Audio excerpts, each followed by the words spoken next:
Hello folks, my name is Mark. This is Why I Hate the World. How you guys doing? So I want to talk about Trump's executive orders today. And please bear with me because we've got a lot of stuff that we need to go through. We are going to be using this page right here on CNN, tracking Trump's executive orders, to kind of read through some of these. Of course, we're not going to read through all of them because, as you can see, there are a lot. 51 executive orders within the first week of the Trump administration. Not all of them actually do anything. Some of them, actually the majority of them, are just sort of bullshit virtue signaling. But some of these are going to affect our lives, so I think we should read through what I think are the important ones at least. I encourage you to go through and read through the rest of these. The first thing that we're going to look at here is this one. It's strengthening American leadership in digital financial technology. This is basically an executive order that's going to get rid of all of the regulations surrounding cryptocurrencies. So what we're seeing nowadays when it comes to cryptocurrency, right, we're seeing a lot of these pump and dump schemes. A real famous one of the last couple of weeks was the Haktua girl. If you guys haven't been paying attention to that, the Haktua girl has a podcast or whatever. She put out a Haktua coin and a bunch of people invested in it, and then the coin just tanked. And that seems to be what happens more often than not with cryptocurrency nowadays. And the reason for that is because cryptocurrency does not actually have any intrinsic value. It's not actually worth anything. See, the thing about the United States dollar is that it's backed up by the good faith of the United States government, which means that you can bet in the credit and faith of the United States government that when you buy a bond that's put out in United States dollars, that bond will be paid back, right? Well, cryptocurrency isn't backed by anything. It's not backed by gold. It's not backed by a government anywhere out there. It's backed by nothing. And that's part of the reason why it's so volatile. It'll go way the hell up when people invest a lot of money in it. They basically pump the price way up. And it's a classic pump and dump scheme. You used to see these kinds of things happen with stocks all the time in the past. And that's actually illegal. This is actually how, for example, Vivek Ramaswamy made his money. He basically got a whole bunch of investors to invest in his company. He had like a biotech company or whatever, and it raised the price of the stock way, way up. And then he dumped all the stock, and then the stock went way, way down because the company didn't actually create anything of value. He runs away with all the money while all his investors are sit there holding the bag. And that really seems to be what most cryptocurrency is nowadays. I'm pretty sure the fact that both Donald Trump and Melania Trump both put out a meme coin in the last couple of weeks has nothing to do with the fact that they want to deregulate cryptocurrency. And please keep in mind there's not very much in the way of regulation on cryptocurrency to begin with. The Biden administration just barely scratched the surface of the whole cryptocurrency thing, trying to get some actual regulations in there because people are losing their life savings to this shit. People are out there thinking that it's an actual investment, the same way that stocks or bonds are investments, and that if they tank, then a certain amount of money that they put in is protected and shit like that. And it's like, no, there is no protections. It's not like a normal investment. You can't even hold the people accountable to it because the shit's not illegal. If they basically make a meme coin, trick you into putting all of your money into it, run away with the cash while you're holding the bag of these worthless fucking meme coins, there's not even any kind of recourse you can take. That's not even against the law. You can't sue them, nothing like that. It's basically like the Wild West out there. And that's kind of what cryptocurrency is designed for. So that was the first part of this executive order. But I do want to kind of show you this second part here. If we go down, somewhere down here, here we go. The establishment of the President's Working Group on Digital Asset Markets. This is Section 4 is what it is. Basically, they want to create this council, this working group, which will advise Donald Trump on what they should do with cryptocurrency. And one of the things that they want to do is they want to, under this section 4C2, the working group shall evaluate the potential creation and maintenance of a national digital asset stockpile and propose criteria for establishing such a stockpile, potentially derived from cryptocurrencies lawfully seized by the federal government through its enforcement efforts. What does this mean exactly? It means they want to look into creating a cryptocurrency reserve. Now, first off, the first thing that I have to say about that is, well, the whole point of having cryptocurrency in the first place is that it wasn't supposed to be tied to a government.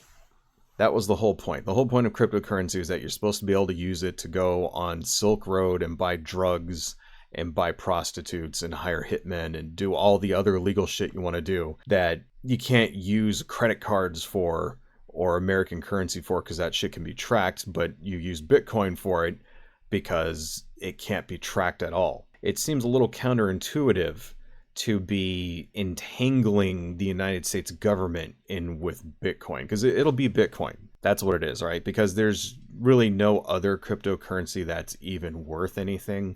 I think like the closest other one behind Bitcoin is like Ethereum, which is somewhere around $500 or $600 per coin. Well, last week Bitcoin hit $110,000. Okay, so there's really no comparison. Like what they're talking about is it's going to be Bitcoin if they create this reserve of anything, because that's the only thing that's worth anything. You know, they're not going to have like a digital reserve of like fucking Doge coins or like garlic coin or some shit like that. Right? It's going to be Bitcoin. So what is this basically going to do? Well, if the United States government announces that they're going to be buying up Bitcoin in order to create a reserve that's going to drive the cost of Bitcoin way up, and it will allow all the crypto bros who own all the Bitcoin to dump their Bitcoin at inflated prices. So basically it's a roundabout way to allow all the crypto bros to loot the federal treasury, because the treasury is going to be buying up all this Bitcoin at these inflated prices. And then guess what? The price of Bitcoin is going to fall, going to collapse after these guys sell everything. It's just another pump and dump. But this time it'll be done on the scale of billions of dollars. My recommendation for this is buy some Bitcoin, because if they do this, it's going to go way the hell up. So, you know, of course, this is not financial advice. I am not a financial advisor, but I'm going to buy some. You know, I'm not going to put my life savings into it, but I think I'll buy a little bit. Might as well make some money off of these fucking assholes while they rip us off. Might as well try to profit a little bit from that too. That's where we're fucking at in this country, unfortunately. Want to talk a little bit about a few more of these. This is declassification of records concerning the assassinations of President John F. Kennedy, Senator Robert F. Kennedy, and the Reverend Dr. Martin Luther King Jr. There's not really much to read about in that particular executive order. It will be interesting to see what they declassify, but I can tell you right now, it's not going to do very much to stop the conspiracy theories around these things. They'll just come up with new ones. You know, if they happen to release anything of substance, which actually explains some things, some of the gaps in our knowledge regarding these assassinations, there'll just be more conspiracy theories. It's at a point now where it's self-sustaining. So the conspiracy theories regarding JFK and Martin Luther King Jr. and RFK and all that, they're never going away. And that's really unfortunate, because there probably is some things the government knows about these assassinations that we haven't been told. I am a little disappointed that Jeffrey Epstein isn't on that list, because I find it really funny that he would release classified documents relating to all of these other things, but not the assassination of Jeffrey Epstein, because Jeffrey Epstein was assassinated. You don't have to be a conspiracy theorist to see what's true right in front of your fucking face. Yes, he was assassinated. Apparently, Jeffrey Epstein has video of all of his important clients out on his island and stuff partaking in very naughty activities with extremely young girls. People like Bill Clinton and Prince Harry and Donald Trump. Apparently he's got video of all this, and all that video and all of that evidence was seized by the FBI and is being held somewhere. And I just find it very telling that Donald Trump didn't decide to declassify any of that stuff. I mean, it's almost like the shit that he's involved in we don't get to hear about. Because, you know, that's how Epstein made his money. That's how he made his money, by basically blackmailing people, by inviting rich and powerful people over to his island, over to his house, whatever, getting them underage prostitutes, and then filming it, I wonder why we're not hearing anything about this. I wonder why Donald Trump isn't releasing any of that. I just find that to be funny. So there's a few of these that have to do with DEI. 3 or 4 of them. We don't need to read through too many of them, but basically it's all bullshit. It's essentially, there's like this one, keeping Americans safe in aviation and ending illegal discrimination, restoring merit-based opportunity, blah, blah, blah, blah, blah. Essentially what it means is that there's no more DEI programs in the federal government. The federal government is not going to spend any time or money trying to recruit people who are not white anymore, which is essentially bullshit. It's basically getting rid of everything that had to do with affirmative action in the federal government. The thing is, it's like, okay, on the one hand, people say shit, well, it should be merit-based, blah, blah, blah. But on the other hand, it's sort of like, when your entire workforce is just all white males, something's wrong. Something is wrong. You shouldn't have your entire workforce just be the same demographic. Especially if you're a government agency, you want to have viewpoints from everyone everywhere around the entire country because the government is for all of us. So it only makes sense that you would try as a government agency to recruit people of different races and backgrounds and things like that in order to get this diversity of thought. Because when you're all from the same demographic, when your entire workforce, everything down from the management all the way down to the lowest dude on the totem pole, are from the same demographic, from the same race, from the same ethnic background or whatnot, then they tend to have the same ideas. And what ends up happening is that some people end up getting left out in the cold. And that's when you get things like redlining, for example, because no one thinks it's wrong.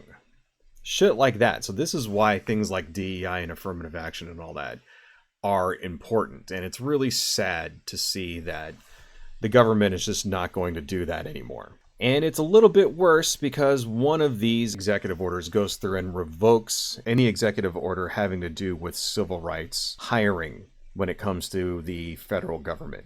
The Civil Rights Act of 1965, it's still in effect. Donald Trump is not able to remove the Civil Rights Act. That's a law, it's an act of Congress. In order to remove that, he would have to have another act of Congress to repeal it. So he can't repeal that, but what he can do is he can get rid of all of the stopgaps that previous presidents have done through executive order. See, the Civil Rights Act has gaps in it. For example, discrimination in hiring only applies if your company has more than 15 employees. Most people probably didn't know that you can discriminate in hiring if you have a small company like that. Well, there were executive orders filling those gaps. So previous executive orders from previous presidents said that, well, if you work for the government or if you're a government contractor, that 15-person threshold doesn't apply anymore. It doesn't matter how big you are or how small you are. You have to obey the law. See what I'm saying? Donald Trump is basically getting rid of all of that. So I'm seeing videos and stuff of people online saying, oh, the Civil Rights Act doesn't apply anymore and crying and everything. It's like, no, that's not true. It just doesn't apply to federal hiring anymore, which is fucking bullshit. But in the private sector, it still applies. It's just ridiculous. It's more virtue signaling bullshit that Donald Trump can throw out to the Stephen Millers and the Nick Fuentes types to show that he's against DEI because for some fucking dumb reason they think DEI is discrimination when it's like the exact fucking opposite of that. Defending women from gender ideology extremism and restoring biological truth to the federal government. More conservative culture warrior bullshit. Essentially, it's going through and giving the shaft to all of the trans people out there. Basically saying that any kind of advancement we may have made in equal rights for gay and trans people, especially trans people, gone. Because according to the conservative, that's the biggest fucking problem we have out there now, is that trans people are a thing. So it's going through this one and defining things, saying that, this is women or biological women and sex is not the same thing as gender. What they're doing here is they're going through and basically saying that as a trans person, you have no rights. And this will do things like it will reverse, for example, the ability for you to change your assigned sex at birth on your passport, for example. Shit like that. Stuff like that is going away, unfortunately. What's really making this one famous is actually this one right here. This is under Section 2D. Female means a person belonging at conception to the sex that produces the large reproductive cell. What this basically does is that it defines everyone in the country as female, because as all of you surely out there know, at conception, a zygote is of the female sex. It is not until later on that the male sexual characteristics actually develop. So according to Donald Trump, everybody's female now. So I guess all of you trans people out there, you know, you male to female trans people out there, you can be happy knowing that the federal government has acknowledged you as female. Of course, in real life, it's not like that. This is actually discriminatory. They're doing this just to fuck with the trans people because Republicans really have no other thing that they could be doing right now in order to improve the lives of people. According to them, this is the biggest fucking problem ever, which is just absolutely fucking ridiculous. It's all virtue signaling bullshit, folks. Okay, folks, a couple more of these that I think are a little important. This one here is restoring names that honor American greatness. And what's the deal with this one? This is the one where Donald Trump wants to rename the Gulf of Mexico to the Gulf of America. And I wish that wasn't true. I wish that was bullshit, but no, that actually is a thing. So first part, they're going to rename Mount McKinley back to Mount McKinley. Apparently it was called Mount Denali. You know, nobody really cares about that, whatever. But yeah, the second thing here is that the Gulf of America, the area formerly known as the Gulf of Mexico, has long been an integral part to our once burgeoning nation and has remained an indelible part of America. The Gulf was a crucial artery for America's early trade and global commerce. It's the largest Gulf in the world, and the United States coastline along this remarkable body of water spans over 1,700 miles. It contains nearly 160 million acres. Its natural resources, blah, blah, blah, blah, blah. So you can see these are all basically written as bullshit, pandering, fucking culture war, virtue signaling. You can see that's what it is if you just read through this shit. It doesn't actually do anything. So do anybody out there actually think that anyone is going to refer to the Gulf of Mexico as the Gulf of America? No. There will probably be some maps printed in the next couple of years or something that will refer to it as that. But it's not like you're going to go to prison if you call it the Gulf of Mexico. And it's not like he's going to somehow declare war on some country if they don't refer to it as the Gulf of America. It's just obvious fucking bullshit. And really, it kind of shows how delusional Trump actually is. This is protecting the United States from foreign terrorists and other national security and public safety threats. So what's the big deal with this thing? We could read through it, but the big part that I think is located here, it has to do with screening. Reestablish a uniform baseline for screening and vetting standards and procedures consistent with the uniform baseline that existed on January 19th, 2021. That will be used for any alien seeking a visa or immigration benefit of any kind. Back in the day when Donald Trump first became president, they had this like deep vetting process, which essentially made it like impossible to immigrate to the United States unless you were like rich. Identifying countries throughout the world for which vetting and screening information is so deficient as to warrant a partial or full suspension on the admission of nationals from those countries pursuant to section blah, blah, blah, blah, blah. What does that basically mean? That means that they are going to enforce like the ability to stop immigration from any country that Donald Trump and his cohorts have determined don't have sufficient vetting. So if you guys remember, way back in the day, one of the first things Donald Trump did when he was president the first time around is that he did a ban on Muslim immigration. I don't know if you guys remember that way back in the day. It was one of the first sort of scandal, like controversial things that Donald Trump did was the Muslim ban. And it kept getting overturned in the courts because you're not allowed, according to federal law, you are not allowed to ban people from immigrating to the United States based on their religion or their race or anything like that. Those are protected classes. Donald Trump tried to do that and he couldn't. So this is essentially a backwards way around of enforcing that kind of ban. Now all he has to do is say, hey, anybody from this country, let's say Iran or Iraq or Syria or, whatever, Saudi Arabia, whatever country that has too many Muslims in it that we don't like, well, they just don't have sufficient vetting procedures in order to keep terrorists and stuff from coming into the country. So we're just going to ban all immigration from everyone in that country. And that's exactly what this executive order will do. It allows him to just stop anyone coming from any country at all whatsoever, regardless of what the actual law is when it comes to immigration. I think this one is going to be sued. And if it isn't, then maybe we should get the ball rolling on that, because this is too much power for any one person to have. See, the thing about the president is not allowed to create law. The president is only allowed to interpret how they believe existing laws should be enforced. And that brings us to our next little executive order from Donald Trump, protecting the meaning and value of American citizenship. So this is going to be a big thing right here. Talking about this, basically, in this executive order, he tried to get rid of birthright citizenship. So birthright citizenship, of course, is the right of anyone in the United States who was actually born here to become a citizen, because that's what it says in the Constitution. Let's take a quick look at some of the text in this executive order. It's really not that long. I don't know if we need to read the entire thing here.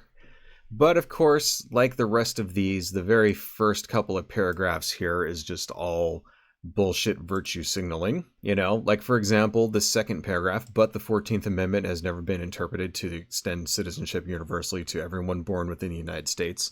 That is not true. That is exactly how it's been interpreted by the Supreme Court in multiple court cases. But let's read a little more. The 14th Amendment has always excluded from birthright citizenship persons who are born in the United States but not subject to the jurisdiction thereof. Yes, it has, and we will talk about that a little bit in a second. Consistent with this understanding, the Congress has further specified through legislation that a person born in the United States and then subject to the jurisdiction thereof is a national and citizen of the United States at birth, generally mirroring the 14th Amendment's text. Now, let's examine what that means exactly, right? Because that's what the 14th Amendment actually says. In fact, I've got it right here. Let's take a look at this. This is from Constitution Annotated, and let's make this a little bit bigger so you guys can read it. This is the 14th Amendment, Section 1. All persons born or naturalized in the United States and subject to the jurisdiction thereof are citizens of the United States and of the state wherein they reside. Now, what does that mean exactly? That means if you're born here and you are subject to the laws of the United States, subject to the jurisdiction thereof. That means if the law applies to you in the United States, then you are a citizen. Now, why do they put that in there? Because this means the children, for example, of a foreign dignitary that happen to be born here, like say an ambassador or somebody like that. Ambassadors have diplomatic immunity. They are not subject to the laws of the United States. So that means that if you're an ambassador or something and you have a child, your child is not automatically the citizen of the United States, because technically they're not subject to the laws of the United States. That's what birthright citizenship means. Because if you're in the United States, if you're not an ambassador or a foreign dignitary like that, then you are subject to the laws of the United States.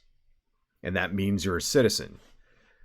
That's what this means. It's plain as day. And subject to the jurisdiction thereof are citizens of the United States wherein they reside.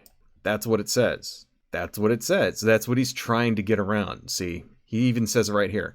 Among the categories of individuals born in the United States and not subject to the jurisdiction thereof, the privilege of the United States citizenship does not automatically extend to that person born in the United States. When that person's mother was unlawfully present in the United States and that the father was not a United States citizen or unlawful permanent resident at the time of said person's birth.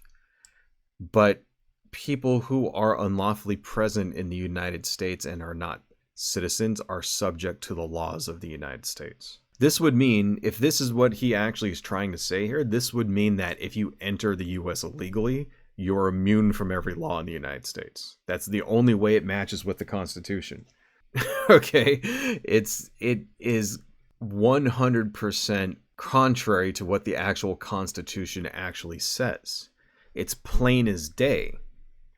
And because of that, this one has actually been sued already. A lawsuit led by the attorney generals of 22 states, the leaders of which are, of course, Democratic states, have filed a lawsuit. And within a couple of days of this executive order, it's already been put on pause. It's worth noting that this judge was a Reagan appointee, so it's not like a, liberal or something like that. This is a conservative judge who put the kibosh on this and has basically put this order on hold pending a further trial. The government, of course, has said that they are going to defend this decision to the death, which is, of course, their right. And if there was any consistency in our government, they would lose. Because this has been a thing that the Supreme Court has decided multiple times, going all the way back to 1881. But the thing about it, folks, is that, well, we're kind of living in another time here. We're living in a time when the conservatives, the right-wing fascists, have a supermajority on the Supreme Court. So it'll wind its way all the way to the Supreme Court. Is the Supreme Court actually going to follow through with precedent? I mean, you would think they would, right? But we thought they would with abortion, too. So we don't know. This could actually spell the end of birthright citizenship, which, if that's the case, it'll take an actual law that Congress will have to pass in order to get it back, which is complete and total fucking bullshit. It's like step one on the road to straight up fucking fascism right there. Because the next step after this, and okay, maybe I'm doing a slippery slope thing here, but I think the fear is warranted. The next step is that they're going to start revoking the citizenship from people who have been citizens for years, saying that, well, hey, your parents weren't citizens when you were born here, so that means it goes away. That means you're no longer a citizen. That means you're going to get deported. And then where's it going to stop? Are the second generation immigrants, are they safe from this? Are the third immigration immigrants? What about somebody like me? My mother was an American citizen, born and raised in this country. My father was actually born on the way. He was born on a boat on the way to the United States. Are they going to count that? Because his parents were not American citizens at the time that he was born? Are they going to say that, his citizenship is now invalid and then now so is mine? How far back does it go? And really, it's all because it's all racism, really. That's really what it is. Guarantee you nobody from Sweden or Norway is going to have their citizenship questioned. It's only going to be people who are not 100% white, in whatever definition of white you use. So that's some fucking scary shit, folks. So all of you out there who thought that, yeah, maybe the second Trump administration wouldn't be so bad, if you somehow memory hold how fucking ridiculous and crazy the first Trump administration was, I hope this week is a wake-up call there for you. This time they're going to be mask off with the racism, with the transphobia, with the homophobia, with the xenophobia. They're mask off with it because now they have nobody standing in their way. Trump doesn't have to get reelected again. Trump doesn't have to appease anybody for anything, and he's essentially immune from prosecution, so they're just gonna, why not go all the way out? It's disturbing and ridiculous, folks.